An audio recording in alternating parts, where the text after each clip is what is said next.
এখন আমার ভাই যদি আমার বাসায় মারা যাইতো তাহলে আমার কোনো কষ্ট থাকতো না। আমার ভাইকে জঘন্যভাবে মারছে। আমার ভাই বুকে হাত দিয়া দম নেওয়ার চেষ্টা করছে, বাট আমার ভাই পারে নাই, দম ছাড়তে পারে নাই। অনেকেই ছিল, আমার ভাইয়ের ছবি তোলার সময় পাইছে, আমার ভাইকে বাঁচাইতে কেউ পারে নাই। আমার মা, আমি যেদিন থেকে আমি হোস্টেলে গেছি এমন কোনো রাত নেই যে আমার মা কান্না করে নাই। এখন যে আমার ভাই চলে গেছে, আমি জাস্ট হোস্টেলে থাকি, আমার রুমমেটরা যারা আছে ওদের আম্মু কোনো সময় দেখি নাই যে কান্না করতে, বাট আমার আম্মু কান্না করছে। এখন যে আমার ভাই চলে গেছে, আমার আম্মুকে সামলাবে কে? আমার যে জীবন ধ্বংস হয়ে গেছে আমার ভাইয়ের জন্য।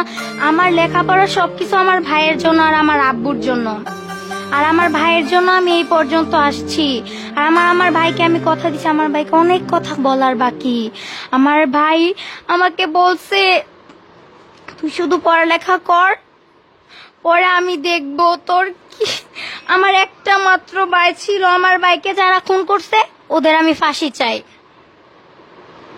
ওদেরকে যাতে ফাঁসি দেওয়া হয়। হোস্টেলে আমি সন্ধ্যাবেলা পরীক্ষা এক্সাম শেষ, সবাই মাঠের মধ্যে খেলাধুলা করতেছে, আমাকে এক ফ্রেন্ড ডেকে নিছে, বলছে চল যাই খেলা করে। আমি ঘুমাইছিলাম, বলছি যে না আমি দোস্ত